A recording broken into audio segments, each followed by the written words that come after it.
Welcome to the Daily Guidance Meditation Podcast with a Realized Master.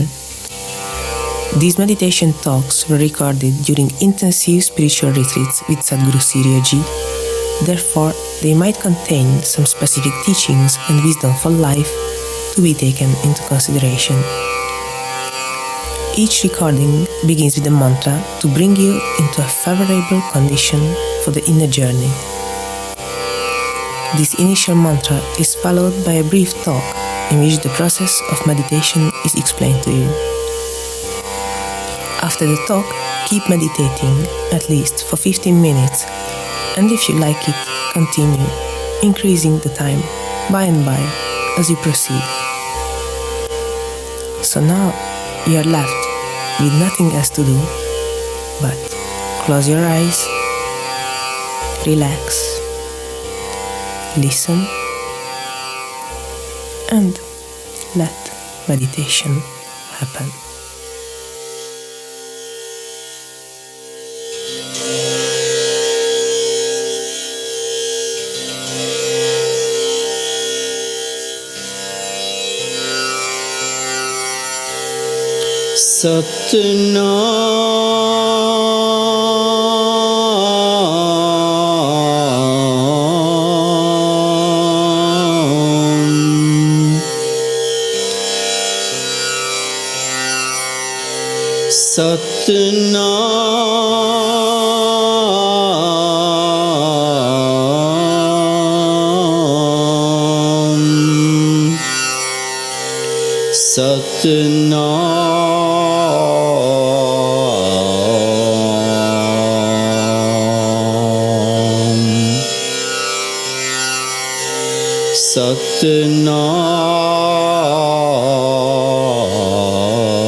The winds are blowing in the mind.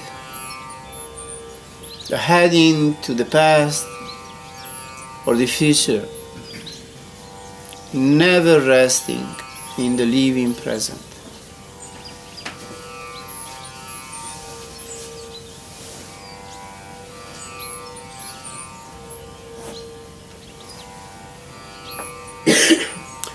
That's how Master Kirpal used to call what we call the now, or the present,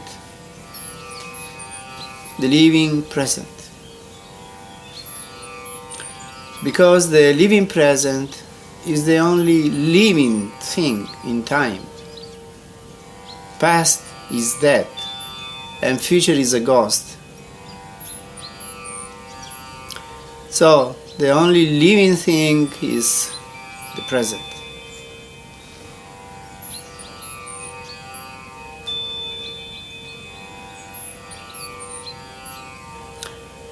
Therefore, the challenge for we human beings is that of not allowing ourselves or not allowing our mind to carry us into the past and the future, but stay in the living present and try to be conscious and aware of what's happening just now.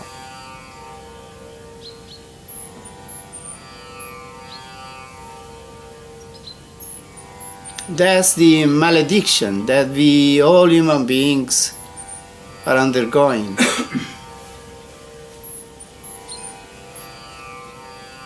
To always live in the past or the future.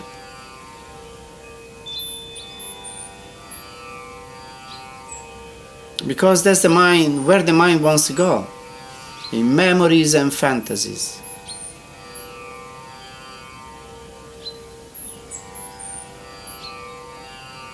But we, as the masters of the mind, we should teach this crazy boy to be quiet and be just here and now, in the living present. Because when we are fully here and we are fully focused on what we are doing, then life is beautiful, life is intense, it's meaningful, it's a pleasure. But if we are doing anything and our mind keeps wandering in the past or the future, fantasizing about things, then we are not really living. Anything we might do, it acquires meaning, it conveys pleasure if you are fully focused on what we are doing.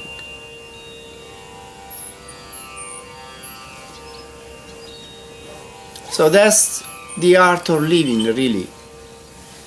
Learning how to be as much as possible in the living present.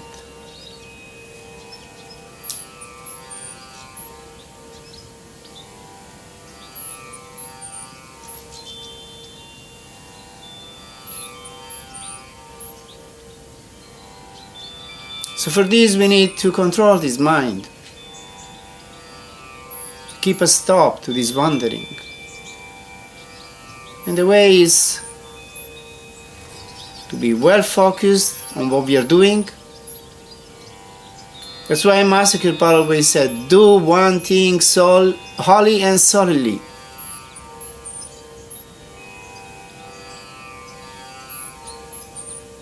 It might be meditation, it might be work, it might be singing, it might be eating, it might be anything. If we do it with our full concentration, then it's just another life.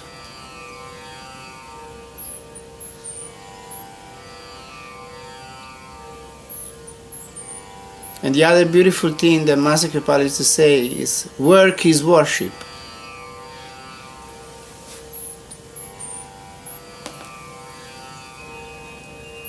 If you do it with full concentration.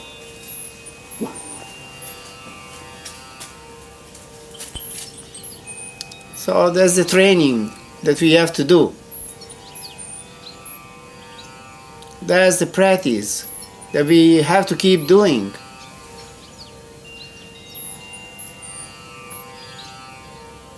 And if you get busy with this work, then there is no motive for being bored or being downpulled, depressed, because this work, it's a constant work.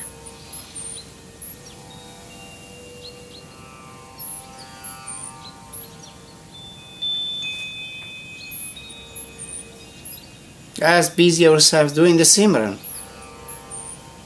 instead of wandering in useless thoughts, because it's not the same doing the Simran and thinking about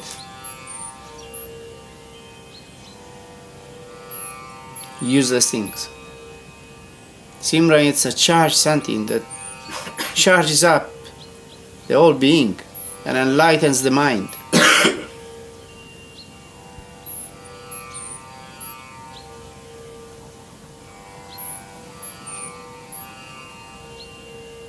So when I say from time to time we should go for 1 day, 2 days, 3 days at least on a retreat on our own. And what you do? You just repeat the Simran the whole day long. Count it. 3,000 Simran per day. 6,000 Simran per day. 12,000 Simran per day. Then you see what happens.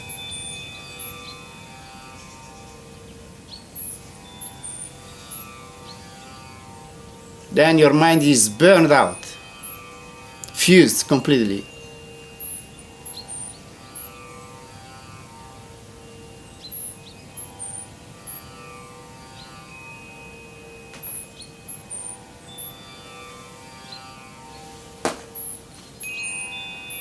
It also requires training.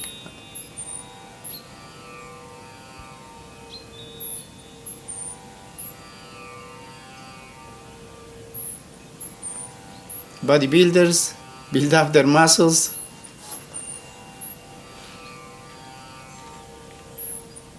A seeker of truth builds up its capacity to control this crazy mind.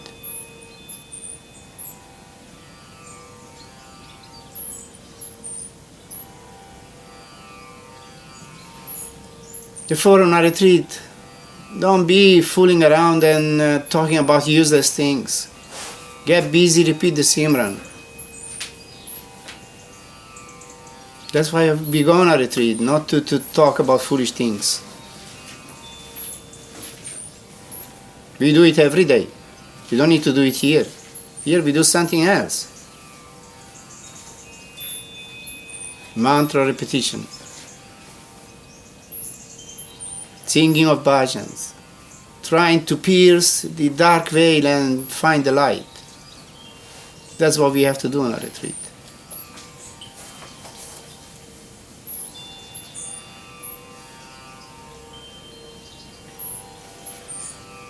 Therefore, let this meditation be another attempt of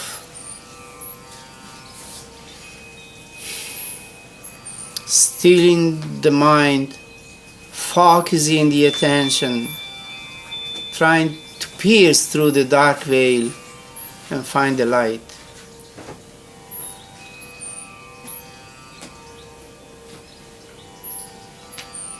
Therefore, we pray to the Supreme Sadguru to be kind, compassionate, and help us in this endeavor.